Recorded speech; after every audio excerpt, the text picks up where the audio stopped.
சப்பாத்தி, பன்னீர் மிர்ச்சி, பன்னீர் கடாய். பன்னீர் மிர்ச்சி என் பொண்ணு செஞ்சது, பன்னீர் கடாய் நான் செஞ்சது. வாங்க எப்படி செய்கிறதுன்னு சொல்கிறோம். அம்மா வெர்சஸ் பொண்ணு சமையல் இன்னைக்கு. வணக்கம் மக்களே. இன்றைக்கி சப்பாத்தி வித் பன்னீர். அதுக்கு 2 பாக்கெட் பன்னீர் வாங்கிட்டு வந்திருக்கோம். நான் ஒரு வெரைட்டி சொல்கிறேன், வீட்டில் என் பொண்ணு ஒரு வெரைட்டி சொல்கிறேன். அதனால 2 பேரும் தனித்தனியாக செய்ய போகிறோம். அம்மா வெர்சஸ் பொன் சமையல் இன்றைக்கி. நான் என்ன செய்ய போகிறேன்னா பன்னீர் கடாய். அதுக்கு வெள்ளைப்பூடு, இஞ்சி வெட்டிக்கணும், 4 வெங்காயம் சின்னதாக இது பண்ணிவிட்டு ஒரு மசாலா தயார் பண்ணணும். அதுக்கு மல்லி, வத்தல், சீரகம், கிராம்பு, பட்டை இதெல்லாம் போட்டு வறுத்து மசாலா வச்சு வதக்கி செய்ய போகிறேன். நீ என்ன செய்ய போகிற பாப்பா சொல்லு.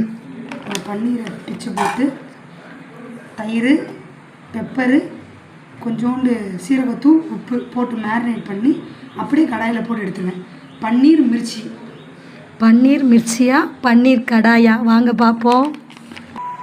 பன்னீர் போட்டு தயிர் ஊற்றியாச்சு.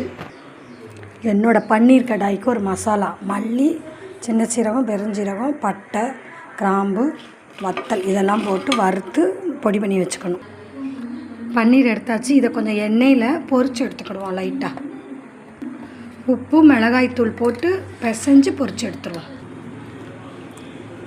அடுப்பில் பேன் வச்சு சின்ன சீரகம் போட்டு வெட்டி வச்ச வெங்காயம், 3 பச்சை மிளகாய் இதை போட்டு நல்லா ஃப்ரை பண்ணணும். வாங்க ஃப்ரை பண்ணுவோம். அவள் பண்ணுறதுக்கு பேன் போட்டிருக்கா.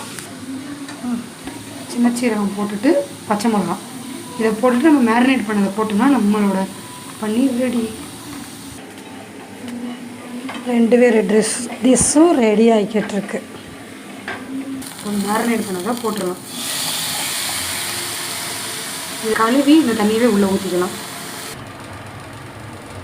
இடித்து வச்ச இஞ்சி, வெள்ளைப்பூடி போட்டு நல்லா கிண்டிக்கிறோம். நம்ம பொடிச்சு வச்ச மசாலாவையும் போட்டு நல்லா கிண்டி லைட்டாக தண்ணி ஊற்றுவோம். லைட்டாக ஃப்ரை பண்ணி வச்சுருக்க பன்னீரையும் போட்டு நல்லா கொஞ்சம் வத்த விடுவோம். பன்னீர் மிர்ச்சி ரெடி ஆயிடுச்சு. இப்போ அமர்த்திட்டோம். என்னோடய பன்னீர் கடாயும் ரெடி ஆயிடுச்சு. நானும் அமர்த்திட்டேன். நீங்கள் இந்த 2ஐயும் ட்ரை பண்ணி எது நல்லா இருக்குன்னு சொல்லுங்கள். நீங்களும் ட்ரை பண்ணுங்கள்.